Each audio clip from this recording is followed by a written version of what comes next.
निहारिका रत्न श्री 105 विजयमती माता जी की, जैन धर्म की जिनवानी माता की जय।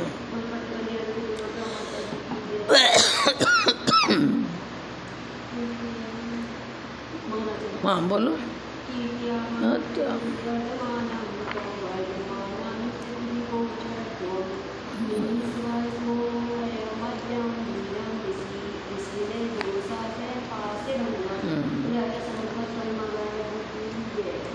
श्लोक नंबर 39। शीर्षोपहारादिविरात्मदुःखैर्देवान् किलाराध्य सुखाभिगृद्धा सिद्ध्यन्ति दोषापचाय नपेक्षा युक्तं च तेषां त्वमृषिर्न येषाम्।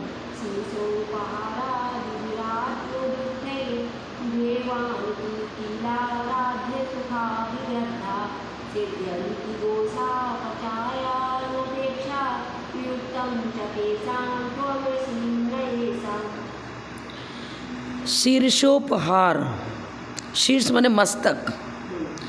देवी देवताओं को प्रसन्न करने के लिए ये जो वेदांतवादी हैं, मीमांसक हैं, ये क्या करते हैं, शीर्ष माने अपना मस्तक भी चढ़ा देते हैं। हम तो भगवान के प्रति समर्पित हैं, अपना प्राण भी देने के लिए तैयार हैं, और अपना मस्तक ही काट के देवी देवताओं के सामने चढ़ा देते हैं कि हमारे पर ये प्रसन्न हो जाएंगे। शीर्ष अपहार, अपहार कर दिया, अब हटाना, अपने मस्तक को ही हटा दिया। उपहार कर दो तो उपहार के रूप में चढ़ा दिया। हाँ, शीर्ष प्लस उपहार, उवर्णे ओ, उपहार के रूप में मतलब गिफ्ट के रूप में समझ लो। देवी देवताओं को प्रसन्न करने के लिए अपना मस्तक और आदि लगा दिया तो पशुओं की बलि करते ही हैं। पशुओं का मस्तक काट काट करके होम देते हैं यज्ञ में।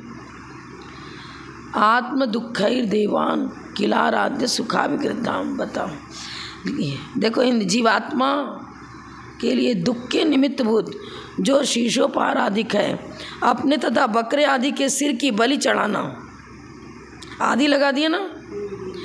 फिर आदि से क्या लेंगे, गुग्गुल धारण करना, मकर संक्रांति आती है ना, मकर को भोजन कराना, पर्वत पर से गिरना आदि जितने मतलब मिथ्या धर्म, ये कोई सही धर्म है क्या? देवी देवता ऐसे प्रसन्न होंगे क्या? अरे देवी देवता किसी को दुख देखकर प्रसन्न हो रहे हैं तो देव का है कि? सबको सुखी बनाना, सबके प्राणों का रक्षण करना, ये भगवान का लक्षण होना चाहिए। आप जिसको देव मान करके पूछ रहे हो, वो देव यदि आपके लिए हितकारी हैं तो आपका मस्तक कटवा के खुश कैसे होंगे? बलियों की बलि दे करके पशुओं का हवन करा के खुश क्यों होंगे? पुत्रवत सभी प्राणियों के प्रति जिसके हित की भावना होती है वो देव कहलाएगा। माता पिता के समान सबके रक्षण की भावना होनी चाहिए। तो देवी देवता प्रसन्न ऐसे कैसे होंगे कि आप पर्वत पर से गिर के मर जाओ, बकरे आदि की बलि चढ़ा दो, अपना सिर काट के चढ़ा दो। देवों की आराधना करके ठीक वे ही लोग सिद्ध होते हैं। अब ये बता रहे हैं उनके मत के हिसाब से। वो कहते हैं हमारे सिद्ध अवस्था तभी होगी, हमको सुख शांति तभी मिलेगी जब हम इनको देवी देवताओं को प्रसन्न करने के लिए बलि चढ़ाते हैं, अपना मस्तक काट के। हमने सर्वस्व अर्पित कर दिया ना, ये बता रहे हैं। अरे सर्वस्व अर्पित करने का ये अर्थ नहीं है। सर्वस्व अर्पित करने का मतलब उनके सिद्धांत को ग्रहण करना, अहिंसा परमो धर्म को स्वीकार करना। देव वही होगा जो अहिंसक होगा। जो बलि चढ़ाकर प्रसन्न होता है वो देव हो ही नहीं सकता, सीधा सीधी बात है। अब बता रहे जो दोषों की अपचय अर्थात विनाश की अपेक्षा रखते ही नहीं है, माने दोषों की वृद्धि हो रही, अपचय माने हानि। जैन सिद्धांत में दोषों की हानि करो और गुणों को ग्रहण करो, ये चीज़ है ना। और ये दोषों की हानि को कुछ महत्व देते ही नहीं हैं। खूब दोष करते जाओ, मौज मस्ती जिंदगी व्यतीत करो, खाओ पियो मौज करो। पंचेंद्रिय विषयानुराग की ओर जिनकी भावना दौड़ रही है तीव्रता से, वो उनके दोषों का अपचय कैसे होगा? हो ही नहीं सकता। दोषों के अपचय की अपेक्षा नहीं रखते हैं। असिद्ध होने के लिए राग द्वेष आदि विकारों को दूर करने की जिन्हें परवाह ही नहीं है। अरे सिद्ध अवस्था प्राप्त करने के लिए तो आपको वितरागी बनना पड़ेगा। राग द्वेष आदि विकारों का अपचय माने हानि करनी पड़ेगी, और उधर तो उनकी दृष्टि है ही नहीं, रंच मात्र भी उधर दृष्टि नहीं है। सुखों की प्रति अभिगृद्धता, सुखाभिगृद्धा, गृद्ध माने लोलुपी, पंचेंद्रीय विषय भोगों का काम सुख सेवन आदि का जो लोलुपी हो रहा है, अरे कैसी मान्यता है तुम्हारी, इससे कोई सिद्धावस्था प्राप्त होती है क्या? ये तो घोर अंधकार है। सिद्धि की मान्यता रूप प्ररूढ़ अंधकार, प्रारूढ़ माने रूढ़ी बना ली, इस प्रकार का घोर अंधकार की ओर बढ़ रहे हैं और चाह कर रहे हैं सुख शांति की, कहाँ से बनेगा? इस प्रकार की घोर अज्ञानता को लिए हुए अनवेर गर्दी, बोलते ना, अरे गर्दी मत करो, और अनवय रूप से माने निरंतर कुमार्ग पर जा रहे हैं, पाप के मार्ग पर चल रहे हैं, मिथ्यात का पोषण हो रहा है। भगवान, हे जिनेन्द्र देव, हे सर्वज्ञ स्वामी, जो आपके उपासक नहीं है वो ही ऐसा घृणित काम कर सकते हैं। जो जिनेन्द्र भगवान के उपासक हैं वो ऐसा कभी भूल करके भी नहीं करेंगे। जो शुद्धि और शक्ति की पराकाष्ठा को पहुँचे हुए आप जिनेन्द्र देव के लिए हैं, शुद्धि और शक्ति की पराकाष्ठा को पहुँचे हुए जिनेन्द्र भगवान हैं, क्योंकि वितरागी हैं। पराकाष्ठा मतलब राग देश को पूर्ण रूप से जीत चुके हैं, तो शुद्धि की पराकाष्ठा, और अनंत शक्ति को प्राप्त कर चुके हैं, शक्ति की पराकाष्ठा, ये आपके पास है। आप जैसे देव के जो उपासक हैं, आपको जो अपना गुरु अर्थात नेता मानते हैं, जो हिंसा आदि से विरक्त चित्त हैं, दया दम त्याग समाधि की तत्परता को लिए हुए हैं, ऐसे आपके अद्वितीय शासन को प्राप्त है, वो ऐसा काम नहीं करेंगे। मिथ्यात्व में और जिन धर्म में अंतर बता रहे हैं, अन्य धर्म और हमारे धर्म में, अन्य सभी धर्मों में प्रायः करके पंचेंद्रिय विषयानुराग को महत्व देते आए हैं। वो ऋजुर्वेद, अथर्ववेद, सामवेद सब में हमने, हमारे तो कोर्स में ही था, इस कॉलेज में चारों प्रकार का वेद था, तो उसमें बस वो बताते हैं कि वैकुंठ मिल जाएगा, स्वर्ग सुख मिल जाएगा, ऐसा यजन याजन करो, और बलि भी चढ़ाते हैं उसमें, देवी देवताओं को प्रसन्न करना। अरे प्रसन्न शब्द भी क्यों? जो वीतरागी होगा वो तो चाहे विरोधी हो चाहे हमारे अनुकूल चलने वाला हो, शत्रु और मित्र दोनों के प्रति साम्य भाव रखेगा ना। जो वीतरागी होता है वो तो ना पूजा करने वालों से प्रसन्न भी नहीं होता और गाली देने वालों से नाराज भी नहीं होता, साम्य भाव होता है उसका। तो अरे पुत्र यदि कोई गलत काम कर रहा है तो भी माँ बाप तो उसके प्रति पुत्रवत स्नेह देते हैं, भाई चलो सुधर जाए, कभी ना कभी सुधरेगा, ये थोड़ी घर से निकाल देंगे। यदि पुत्र बन गया तो भी उसके रोटी तो डालते ही हैं, घर में तो रखते ही हैं, बेटा है जन्म दिया, पालन पोषण तो करते ही हैं। वैसे कौन से देवी देवता अच्छे माने जाएंगे? वही जो कि बलि से प्रसन्न होंगे, पशुओं को मार करके काट करके यजन याजन कर रहे हैं, और किस लिए कर रहे हैं? देवी देवताओं को प्रसन्न करने के लिए। कहाँ से प्रसन्न होंगे? बलि किसी को दुखी बना करके प्रसन्न होता है, उसको देव कहेंगे ही नहीं, कहेंगे ही नहीं। जिन शासन में तो क्या है, जिनेन्द्र भगवान कैसे हैं? शुद्धि और शक्ति की पराकाष्ठा को प्राप्त हैं, अर्थात भीतरागी अनंत चतुष्टय के धारी हैं। इसलिए आपको जो नेता मानते हैं वो तो हिंसा से विरक्त रहेंगे, दया दम त्याग समाधि की तत्परता रहेगी, नए प्रमाण निक्षेप आदि के द्वारा वस्तु तत्व का वह निर्णय करते हैं, जीवादि तत्वों की प्रतिपत्ति कुशलतापूर्वक, प्रतिपत्ति मैंने जानकारी, जैन धर्म के अनुसार वस्तु तत्व को जानेंगे, सम्यक दृष्टि है। मिथ्या मान्यता जो है वो अंधेर नगरी चौपट राजा बोलते हैं ना, अंधेर कर दिए वो तो, अंधेर राजा भी चौपट राजा, अंधेर नगरी कहावत है ना, कहानी भी है इसकी। प्रमाद से अथवा आसक्ति कारण कहीं हिंसा आदि का आचरण हो भी जाता है तो पश्चाताप करते हैं, मिच्छा में दुक्कडम। भाई प्रमाद तो है छठे गुण स्थान तक, लेकिन प्रतिदिन प्रतिक्रमण, निंदा, ग्रह, आलोचना आदि करते हैं, प्रत्याख्यान करते हैं, प्रतिक्रमण करते हैं, पूर्वकृत दोषों की प्रति निंदा करना, ग्रह करना, उसके प्रति आलोचना करते हैं, प्रतिक्रमण हो गया। आगे हमसे ऐसा पाप ना हो इसके लिए त्याग व्रत लेते हैं, प्रत्याख्यान करते हैं, और इनके यहाँ तो कुछ है ही नहीं, मौज मस्ती से रहो। पाप पुण्य कुछ दैव को स्वीकार ही नहीं कर रहे, वर्तमान को सुखी बनाओ, बस खाओ पियो मौज करो, पुण्य पाप कुछ होता ही नहीं बताते हैं। तो ऐसा मत, क्या होगा, घोर अंधकार में ले जाने वाला। अंधेर गर्दी माने अंधेरा ही अंधेरा है, पापा अंधकार छाया हुआ है इनके जीवन में। तो अंधेर नगरी चौपट राजा वाले हिसाब। अब बता, उनके मिथ्या अभिनिवेश रूप पास के लिए अवकाश नहीं होता, वे उससे अपनी सिद्धि अथवा आत्म भलाई का होना नहीं मानते। वितराग परिणति में आत्मित नहीं मानते हैं। कौन, बोलो?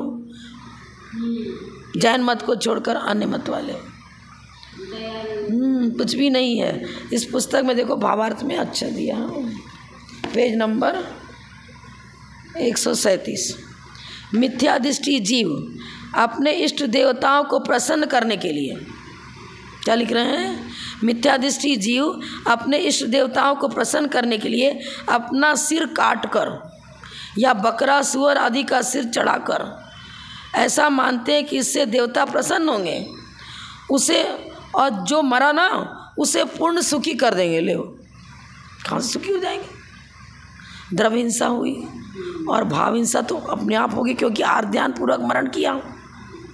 पीड़ा का अनुभव होता है मरने के समय। और पंचेंद्रिय विषय भोगों में जीवन व्यतीत किया, मस्त रहा, तो पाप ही पाप तो कमाया। स्वर्ग और मुक्त सुख कहाँ से मिल जाएगा? वो तो दुर्गति में जाएगा। वो उल्टी मान्यता है कि ऐसा करोगे तो देव प्रसन्न हो जाएंगे और तुमको सुखी कर देंगे। कहाँ सुखी कर देंगे? ये तो लालच है। उनसे बहुत सारा कुछ दक्षिणा लेते हैं, वो यजन जान कराते हैं। और धनाढ़ियों को, खारपटी मत वाले तो धनाढ़ियों को होम देते हैं और कहते हैं कि तुमको तो सर्व सुख मिलेगा, इससे भी ज़्यादा सुख मिलेगा। और सब गाना वगैरह छीन के रख लेते हैं। ऐसा विषयों के दास बने हुए, क्या बता रहे हैं? पंचेंद्रिय विषयों के दास बने हुए ये नहीं जानते हैं कि सिद्धि पद की प्राप्ति दोषों का विनाश हुए बिना नहीं हो सकती। दोषों का पोषण करो, सुखाभिगृद्धा, सुख में अभिता माने चारों ओर से, उसी में गृद्धता, मन वचन काय कृतकारित अनुमोदना, 9 कोटि से पंचेंद्रिय भोगों को अधिक से अधिक सेवन करो, इस प्रकार की शिक्षा देते हैं और स्वयं भी उसमें मस्त रहते हैं। सुखाभिगृद्धा, गृद्ध है उसमें। तो ऐसे पुरुष काम सुख के लालची, सुखाभिगृद्धा माने काम सुख के लालची, और महापाप में प्रवृत्त होते हैं। जिन शासन के बहिर्भूत मिथ्या दृष्टि जीव ही ऐसी करनी करते हैं, जिन शासन में ही सच्चा मोक्ष मार्ग है, क्योंकि यहाँ वीतराग परिणति है। सराग परिणति को हटाने में निरंतर प्रयास करते रहते हैं। ज्ञानी सम्यक दृष्टि मनुष्यों की प्रवृत्ति ऐसी नहीं होती। वे देव मूढ़ता, गुरु मूढ़ता, लोक मूढ़ता आदि सबसे दूर रहते हैं, और जैन मत को छोड़कर अन्य जितना मत है उसमें देव मूढ़ता, गुरु मूढ़ता, लोक मूढ़ता निरंतर पनपती रहती है। धर्म की रूपरेखा उनमें स्वप्न में भी नहीं बनती। वो तो स्वप्न भी खाना पीना मौज मस्ती देखेंगे। उनके संस्कार ही उसी प्रकार से हैं।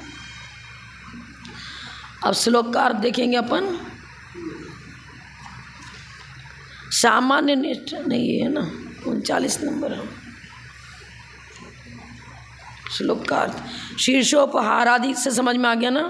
अपना मस्तक भी उपहार के रूप में देवों के सामने रख देते हैं, काट करके भेंट कर देते हैं, और याजन पशुओं की बलि देते हैं इत्यादि भी। इनके द्वारा आत्म दुखैर, अब जो दुखी स्वयं तो वो दुखी हो रहा है, और देवों की आराधना के लिए आत्मघात कर रहा है। किल माने निश्चय से आराध्य देव जो उनके हैं, उन आराध्य देव के सामने बलि चढ़ाता है।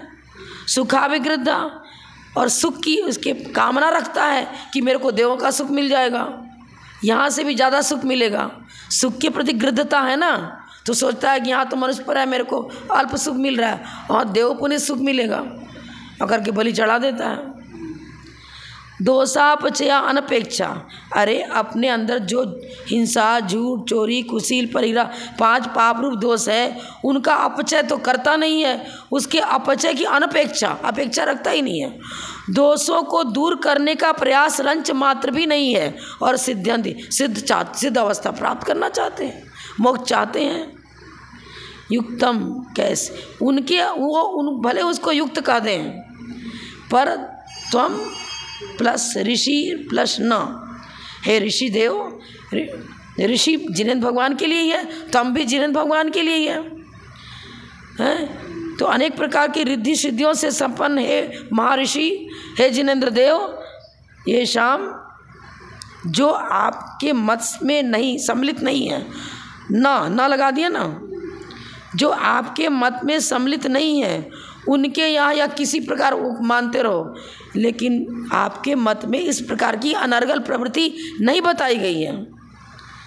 न जो इस प्रकार करते हैं वो देव कहाँ से, वो ऋषि कहाँ से, वो भगवान कहाँ से? ये सब जिनके मत में ऐसा है वो अलग हैं और आपका मत अलग है।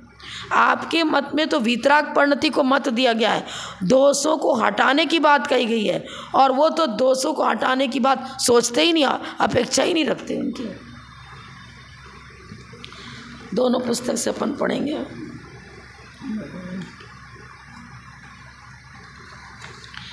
पेज नंबर 39 का पढ़ना, पेज नंबर 136। देखिए में अर्थ देखिए, शीर्षोपहार आदि भी, सिर का उपहार आदि करके, उपहार लिखा ना, उवर्णे वो आत्म दुखई, आत्मा को दुख देने वाले कारण अपना मस्तक चढ़ाएगा, तो जो अपना मस्तक काट रहा है पीड़ा का अनुभव करेगा ना। आत्म दुख, अपने को भी दुखी बना रहा है, अपने को दुखी बना करके सुख की कामना, आत्महित पहले परहित बाद में। आत्मित कब होगा? जिससे कि हमको हमारा भवांतर सुखी हो, स्थायी सुख की प्राप्ति कराए। पंचेंद्रीय भोग तो तत्काल लगता है कि सुख है, वास्तव में तो सुखाभास है, और सुखाभास की भावना से अपना सिर काट रहा है। बताओ, देवों में भी तो पंचेंद्रीय सुखी तो बात करोगे, वो तो सुखाभास है। सच्चा सुख ना देवपर्या में है ना मनुष्यपर्या। पंचेंद्रीय विषयानुराग तो मतलब सुखाभास है, यथार्थ सुख तो लेश मात्र भी उसमें नहीं है। कई बार हमने आपको बताया था, कोई लोग कहते हैं कि देवों के सुख से अनंत गुणा सुख सिद्धों में है। ठीक है क्या? बिल्कुल गलत है। देवों के सुख बता रहे हो तो इंद्रियजन सुख की चर्चा हो गई, और सिद्ध सुख को तो अतीन्द्रिय सुख क्वालिटी भेद है, अद्वितीय सुख बोलना चाहिए। अनंत सुख का मतलब क्वांटिटी में भेद। भाई एक चुटकी सरसों हाथ, आपने एक चुटकी शक्कर ले ली हाथ में, बोरी में से निकाला और उसमें से एक चुटकी शक्कर निकाल के हथेली पर रख लिया, पर क्वालिटी दोनों एक ही है। बोरी का शक्कर और हथेली का शक्कर, क्वालिटी भेद नहीं है, क्वांटिटी भेद है। और सिद्धों के सुख में और देवों के सुख में क्वालिटी भेद है। अद्वितीय सुख बोलना चाहिए, ऐसा नहीं बोलना चाहिए कि देवों के सुख से अनंत गुणा सुख सिद्धों में। इसका मतलब आप क्वांटिटी भेद बता रहे हो, क्वालिटी भेद नहीं बता रहे हो। क्वांटिटी भेद है तो वो भी सुखाभास, ये भी सुखाभास। कोई गंदी चीज़ है, एक टोकरी भर के कचरा हो, चाहे एक कड़मार कचरा, कचरा तो कचरा ही है। आपने मल मूत्र का कचरा कोई अल्प है, अगर बहुत सारा पड़ा हुआ है, कचरा तो कचरा ही है, मल तो मल ही है। इंद्रियजन सुख तो आत्मभूत को, आत्मा को मलिन करता है, वो तो मल है। कर्मजन सुख, कर्म को मल कहते ही हैं, कर्म रूपी मल को धो। कहाँ बात है? अब क्या बता रहे हैं? देखो, सिर का उपहार किया उसने, बलि चढ़ाई पशुओं की, ये आत्मा को दुख देने वाली चीज़ है ना। ऐसे कारणों से देवों की आराधना करते हो तुम, निश्चित ही आराध्य माने आराध्य जो तुम्हारे देव हैं उनकी पूजा इस प्रकार करते हो क्या, और सुख के लोलुपी होकर करते हो, दोषों के विनाश की अपेक्षा ही नहीं रखते और सिद्धि की कामना करते हो। यह बात उन्हीं के लिए उचित हो। हे जिनेंद्र देव, आप में तो ऐसी चर्चा स्वप्न में भी नहीं है। आप तो वीतरागी हो और वीतराग पथ पर चलने का ही आदेश और निर्देश देते हो। आपका मत ही प्राणी मात्र के लिए हितकारी है। आप ही सच्चे ऋषि हो, सच्चे देव हो। अन्य तो सब ठगियापना है। वहाँ मैं मायाचारी से धर्म के नाम पर घोर हिंसा करते हैं और उसको धर्म बताना चाहते हैं, ये तो और अधिक महापाप है। धर्म के नाम पर की हिंसा तो और अनंत संसार का कारण बनेगी, बहुत अधिक प्रचुर दुख का कारण बनेगी।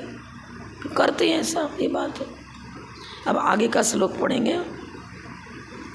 इतना ज़्यादा लंबा करने से कोई मतलब नहीं, सारभूत तत्व इसका इतना ही है। अब आप 40 नंबर इस पुस्तक से निकालिए, नीचे वाली किताब से,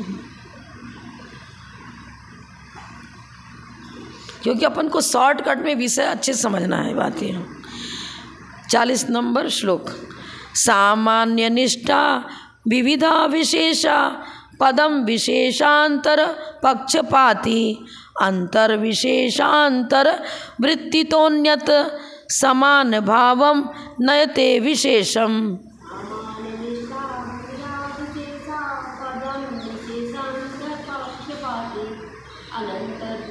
अंतर विशेषांतर वृत्तितोन्यत।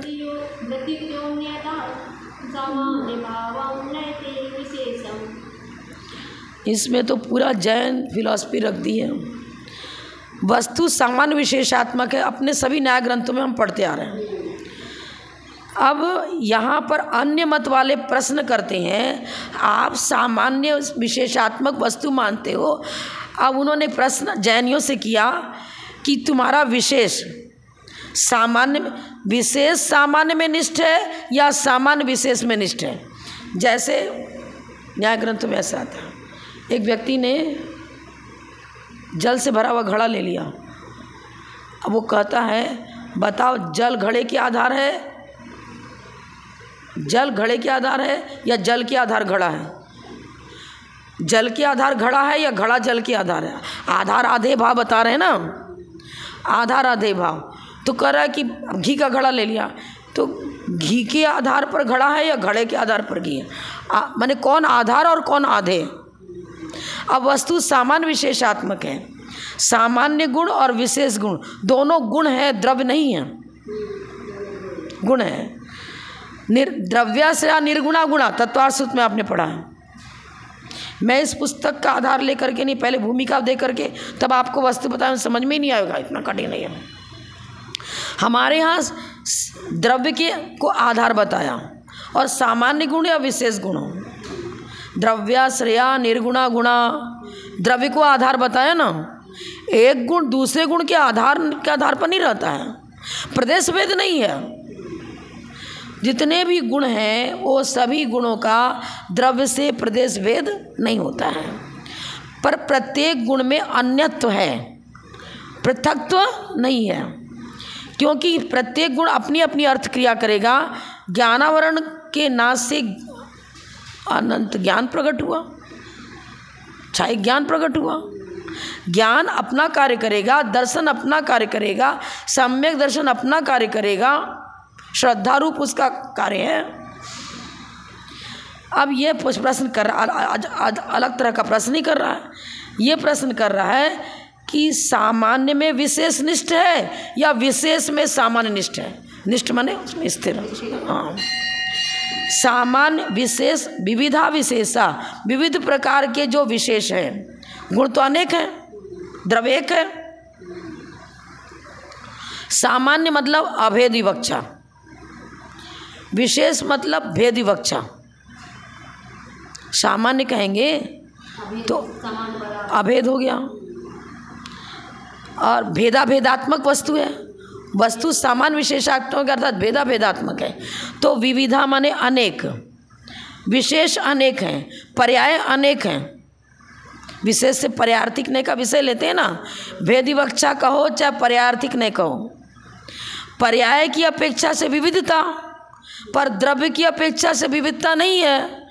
आपने एक बड़ा सा सोने का पीस लिया, डली ली, और उससे बहुत सारे आइटम बना लिए, अंगूठी बना लिया, हार बना लिया, कलश बना लिया, कुंडल बना लिया। सोने की जो एक बड़ी सी डली थी वो सामान्य हो गया, उसी में से निकली हुई ये सारी पर्याय हैं। पहले उसकी पर्याय एक लोंदे के रूप में, डली के रूप में थी, अब आपने उससे कुंडल, अंगूठी, नथ, हार, चूड़ी, कल बना लिया, कड़ा बना लिया। उन विशेषों में और सामान्य में अब भेदात्मक चर्चा करेंगे। भेद भी है और अभेद भी है। सुवर्ण तो वही उसी सोने की डली में से निकले हुए सारे हैं, तो अभेद भी है। सुवर्ण में सुवर्ण, अंगूठी को भी स्वर्ण में कर रहे हैं, हार को भी स्वर्ण में कर रहे हैं, कुंडल को भी स्वर्ण में कर रहे हैं। तो ये अन्वय दिखाया हमने। पर व्यतिरेक भी है। व्यतिरेक इस प्रकार से, कुंडल को कुंडल कहोगे, लोंदा मतलब स्वर्ण की डली थोड़ी कहोगे उसको, स्वर्ण पीस नहीं कर रहे, अब तो कुंडल कह रहे हैं, हार कह रहे हैं। कुंडल कुंडल है, कुंडल हार नहीं, हार कुंडल नहीं, कुंडल हार नहीं, और हार को स्वर्ण की डली भी नहीं कहेंगे। हाँ, भेदा में हमारे जैन सिद्धांत से इसी प्रकार से। पर ये प्रश्न तो उठपटांग कर रहा है, बताओ विशेष सामान्य निष्ठ है या सामान्य विशेष निष्ठ है? अब हम मनुष्य, अब जीव द्रव्य के पे चर्चा करेंगे। तो जीव नाना गतियों में जा रहा है, पर वही जीव चर्चा कर रहे हैं ना। एक किसी व्यक्ति का या किसी महापुरुष का जीवन चरित्र ले लिया आपने, आदिनाथ भगवान का जीवन चरित्र लिया, उनकी पूर्व पर्यायों को बता रहे हैं, बताते बताते फिर अनंत अवस्था बताई, फिर सिद्ध अवस्था बताई, पर वही है भी कर रहे और व्यतिरेक भी दिखा रहे हैं। जब वही जीव मिथ्यात्व गुण स्थान में पड़ा था और वो सिद्ध अवस्था में पहुँच गए, व्यतिरेक है कि नहीं है? अभिन्न है। अभी हमारे आचार्य बताए हैं कि विशेष में सामान्य नहीं आ सकता। अगर विशेष में सामान्य डाल देंगे, सर्वथा एकांत रूप से विशेष में सामान्य को डाल देंगे, तब तो गड़बड़ हो जाएगा। जैसे विशेष हमारी मनुष्य पर्याय हुई, अभी इस भज्यमान मनुष्य आयु की समाप्ति हो गई, तो इसकी समाप्ति के साथ यदि विशेष में सामान्य निष्ठ है तो विशेष के नष्ट होते भी सामान्य का भी अभाव हो जाएगा। विशेष के यदि हम पर्याय में ही विशेष को डाल रहे हैं, पर्याय में ही सामान्य को डाल रहे हैं, माने जीवत्व और मनुष्यत्व के विघटते ही क्या जीवत्व भी विघट जाता है क्या? नहीं, पर्याय बदलती है, द्रव्य नहीं बदलता है। पर्यायों के बदलने के साथ साथ द्रव्य भी बदल जाए ऐसा नहीं होता है। सामान्य में विशेष निष्ठ है। पर्यायों की चर्चा किसी द्रव्य में करेंगे ना, द्रव्य से या निर्गुणा गुणा, द्रव्य के आश्रय से गुण रहते हैं और गुणों में पर्याय बनती हैं। पहले मत ज्ञान शुद्ध ज्ञान का धारी था, फिर 3 ज्ञान का धारी हो गया कोई, फिर 4 ज्ञान का धारी, फिर तो 6 ज्ञान हो गया, पर जीव वही का वही है। अगर विशेष में सामान्य को घटित करेंगे तो मति ज्ञान जब नष्ट हुआ तो जीव भी नष्ट हो गया। मति ज्ञान शुद्ध ज्ञान के अभाव पूर्वक केवल ज्ञान, माने पर्याय अलग अलग हो गई ना। मति ज्ञान शुद्ध ज्ञान ज्ञान गुण की पर्याय है। ये पर्याय के विघटने के बाद यदि जीवत्व का ज्ञान गुण का ही अभाव मान लेंगे तो गलत हो जाएगा। ज्ञान गुण नष्ट नहीं हुआ, ज्ञान गुण की पर्याय बदल रही है। और उपयोगात्मक तो एक समय में एक ही रहता है। जिसमें श्रुत ज्ञान उपयोगात्मक है उससे मति ज्ञान उपयोगात्मक नहीं है। जिसमें अवधि ज्ञान उपयोगात्मक है उससे मति ज्ञान श्रुत ज्ञान उपयोगात्मक नहीं है। जैन सिद्धांत बहुत ही गहराई को लिए हुए हैं। तो यहाँ देखो नीचे बता रहे ना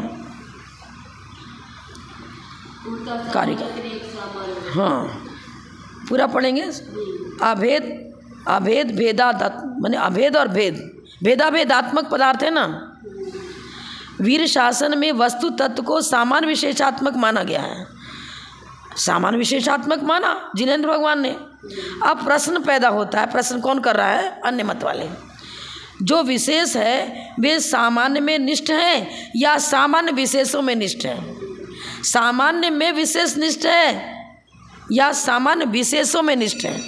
विशेष में सामान्य निष्ठ है या सामान्य विशेष निष्ठ है? प्रश्न किया उसने सामान्य। अब तीसरा प्रश्न, दो प्रश्न ही हो गया।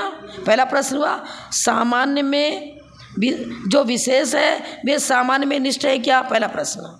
दूसरा, सामान्य विशेषों में निष्ठ है क्या? दूसरा प्रश्न। तीसरा, सामान्य विशेष दोनों परस्पर में निष्ठ है क्या? तीन प्रश्न किया। तीनों एकांत को लिए हुए हैं, तीनों एकांत को लिए। हमारे यहाँ सर्वथा नहीं लगेगा। हमें द्रव्य से या निर्गुणा गुणा इस सूत्र की व्याख्या लेंगे तो विषय क्लियर हो जाएगा। नहीं तो इनको तो अरे समझ में क्या बताएं, कुछ उत्तर दे ही नहीं पाएगा। एकांत में कोई उत्तर नहीं मिलेगा। पहला प्रश्न में भी एकांत रहो तो कोई उत्तर नहीं, माने युक्ति संगत उत्तर नहीं आएगा। दूसरा प्रश्न भी है, वो भी एकांत के लिए, उसमें भी युक्ति प्रमाण पूर्वक है ही नहीं वो प्रश्न भी युक्ति को लिए हुआ ना। वस्तु को सामान्य विशेषात्मक स्वीकार करते हुए प्रश्न करते हो जैनागम के अनुसार, तब तो उत्तर भी समीचीन मिलता चला जाएगा। प्रश्न समीचीन है तो उत्तर भी समीचीन होगा, प्रश्न समीचीन नहीं हो तो उत्तर भी समीचीन नहीं बनेगा। ये बात है। एक द्रव्य में अर्थात एक द्रव्य में रहने वाले क्रमभावी और सहभावी, आपने पढ़ा है परीक्षा मुख में, सहक्रम भाव नियमो अविनाभाव। अविनाभाव दो प्रकार का होता है, सहभाव नियम को लिए हुए और क्रम भाव नियम को लिए हुए। हम चारों गतियों में भ्रमण करते हैं तो क्रम भाव नियम हो गया। जिस समय मनुष्य गति है उसी समय देव गति भी भुज्यमान बन जाए, उसी समय नरक गति भुज्यमान बन जाए, नहीं बनेगी। क्रम भाव, जिस समय बाल्यावस्था है उस समय युवावस्था नहीं, जिस समय युवावस्था है उस समय वृद्धावस्था नहीं, क्रम भाव नियम। लेकिन सहभाव नियम, आपने कुछ ज्ञानार्जन किया था पहली कक्षा में, जब दूसरी कक्षा में गए तो पहली कक्षा का ज्ञान साथ साथ है। जब मिट गया बौद्धों के अनुसार तो पहली कक्षा का ज्ञान मिट गया, वहाँ तो क ख लिखना सीखा था, अब दूसरी कक्षा मिलाकर सीख रहे और वो गायब ही हो गया। अब मिला के वाक्य रचना कहाँ से करोगे? ज्ञान सहवर्ती है, गुण सहवर्ती होते हैं और गुणों की पर्याय क्रमवर्ती होती हैं। गुण तो सहवर्ती है लेकिन गुणों की पर्याय क्रमवर्ती हैं, उपयोगात्मक की अपेक्षा। क्षोभसम तो है उसका, लेकिन लब्ध्यात्मक और उपयोगात्मक अनेक प्रकार चर्चा करी जैनागम में। जिस समय मुनिराज अवधि ज्ञान का प्रयोग कर रहे हैं उस समय मति ज्ञान श्रुति ज्ञान का प्रयोग नहीं कर रहे हैं। क्रम, अरे हम जिस समय अभी हम युक्ति अनुशासन पढ़ रहे हैं पर मुझे छडाले का भी ज्ञान है, द्रव्य संग्रह का भी ज्ञान, पर उपयोगात्मक नहीं है। पर्याय तो ज्ञान की पर्याय तो क्रमिक होंगी और ज्ञान क्रमिक नहीं है। ज्ञान तो सहवर्ती है, ज्ञान सहवर्ती है। ज्ञान की पर्यायों का जब हम उन निष्ठ होते हैं, जिसका उपयोग कर, निष्ठ होना माने उपयोग करना, तो वो क्रमवर्ती बनेगी। जब हम ऊपर की लाइन पढ़ रहे उस समय नीचे की लाइन नहीं पढ़ रहे, क्रम है क्रम। अब इसका प्रश्न ही एकांत को लेकर के हमारे आचार्य क्या बता रहे हैं? एक द्रव्य में रहने वाले क्रमभावी और सहभावी के भेद प्रभेद को लिए हुए जो परिस्पंद और अपरिस्पंद रूप नाना प्रकार की पर्याय। परिस्पंद मतलब परिणमन, काल भेद से होने वाला परिणमन परिस्पंद कहलाएगा। और काल भेद के बिना द्रव्यार्थिक नय का विषय नयगम संग्रह व्यवहार। द्रव्यार्थिक नय का, जैसे जल में लहरें उठ रही हैं गिर रही हैं तो परिस्पंद हो गया। और हमने अभी तक अपने गुरुओं से जो भी ज्ञान प्राप्त किया वो क्षोभसम में अभी हमारे सहवर्ती है, साथ साथ बना हुआ है। यदि धारणा है तो है ना साथ, अवग्रह ये आवाज धारणा साथ साथ है, मेरे सहवर्ती है। तो सहवर्ती को ये अपरिस्पंद बता रहे हैं और क्रमवर्ती को परिस्पंद नाम दे रहे हैं। इसका मतलब क्या हो गया? देखो, सहभावी माने गुण और क्रमभावी माने पर्याय। सहभावी से गुण है, सहवर्ती है, और हमारी जो व्यंजन पर्याय चल रही है, कभी मनुष्य, कभी तिर्यांश, कभी देव, कभी नारकी, और ऐसे एक भाव में भी ले लो। पहले 1 बरस का बच्चा था, अभी 2 बरस का बालक हो गया, 3 बरस का, उम्र बढ़ रही है ना, क्रम से विकास हो रहा है, उसकी बुद्धि भी विकसित हो रही है, उसका शरीर भी विकसित हो रहा है।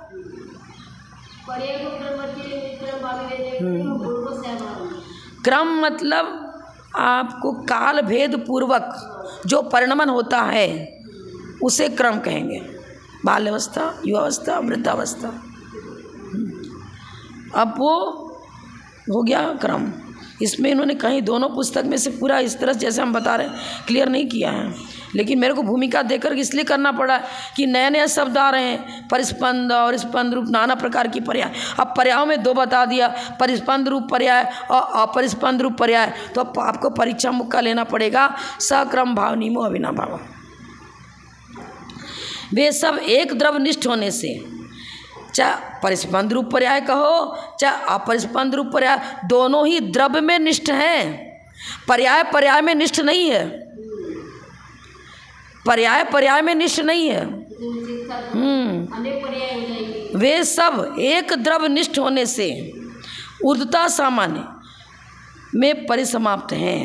यदि एक द्रव्य निष्ठ बता रहे हो तो कोई एक द्रव्य ले लिया, हमने भगवान महावीर का उनके जीवत्व को लिया, उनकी मतलब चर्चा कर रहे हैं। एक द्रव्य माने जिनेंद्रिय में से हमने भगवान महावीर के जीवन को उठाया बताने के लिए, उसको बताना प्रारंभ किया।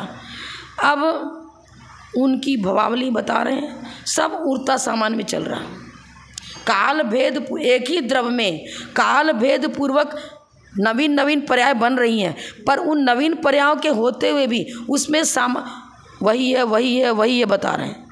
किसी पिता का पुत्र है, बालक में बाल्यावस्था की फ़ोटो, युवावस्था की फ़ोटो और आगे वृद्ध हो गया उसकी फ़ोटो। अरे ये सब मेरा पुत्र है, देखो बाल्यावस्था में ये ऐसा था, युवावस्था में ऐसा था, अब बुढ़ा हो गया वैसा है, तो मेरा ही पुत्र।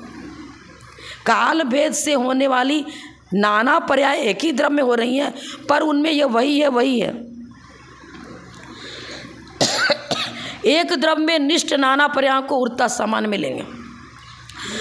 पर्याय नाना है लेकिन द्रव्य वही है वही बता रहे हैं ना, तो ऊर्ध्वता सामान्य हो गया। और तिर्यक सामान्य, बहुत सारी गायें हैं, सदृश सभी गायें ही हैं, सबको गाय बता रहे हैं। अनेक द्रव्यों में जब सदृशता दिखाई जाती है तो उस सदृशता को दिखाते हुए जो कथन करते हैं वो तिर्यक सामान्य हुआ। और एक ही द्रव्य में काल भेद से परिणमन हो रहा है, लेकिन उन परिणमन के रहते हुए भी वही है उनमें सामान्यता दिखाई जाती है, तो ऊर्ध्वता सामान्य। लेकिन ऊर्ध्वता सामान्य कहो अथवा तिर्यक सामान्य कहो, दोनों ही धर्म हुए। धर्म की चर्चा कर रहे, गोत्र धर्म इस गाय में भी है, गोत्र धर्म दूसरी गाय में भी है, गोत्र धर्म तीसरी गाय में भी है। जिसको प्रतिभिज्ञान में आपने पढ़ा था, सादृश्य प्रतिभिज्ञान, एकत्व प्रतिभिज्ञान, वो यहाँ लेंगे। धर्म धर्म में निष्ठ नहीं होता है, धर्म धर्मी में निष्ठ होता है। अस्तित्व गुण, अस्तित्व वस्तुत्व प्रमेय सामान्य धर्म है, और विशेष धर्म अपना अपना। जीव के अंदर ज्ञान दर्शन सुख वीर्य उसका विशेष धर्म बताया, चेतना उसका विशेष धर्म हो गया। अब जिस जीव की चर्चा कर रहे हैं उसमें दोनों धर्म एक साथ हैं।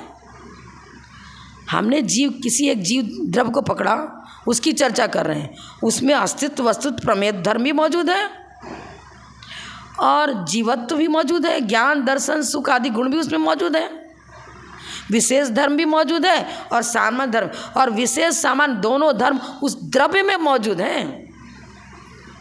द्रव्यस्य निर्गुणा गुणा, एक गुण में दूसरे गुण का अस्तित्व नहीं होता है, प्रदेश भेद नहीं है, अन्यत्व है, मतलब पृथक तो नहीं है पर अन्यत्व है। सामान्य धर्म और विशेष धर्म दोनों में अन्यत्व है पर पृथकत्व नहीं है। अब तिर्यक सामान्य की अपेक्षा लेंगे तो भैया द्रव्य अलग अलग है। जब अलग अलग द्रव्य हैं तो वहाँ चर्चा अलग हो जाएगी। वहाँ तो भाई द्रव्य, वहाँ तो पृथक अन्यत्व ही मतलब वो तो बिल्कुल अलग अलग हो गए। जैसे ये पुस्तक अलग है, ये पुस्तक अलग है, इसमें तो पृथक भी है, पृथक तो है। हाँ, तो जैन धर्म में पृथक अन्यत करके बारीक चर्चा करी है। अब समय तो ज़्यादा कल इसको, हाँ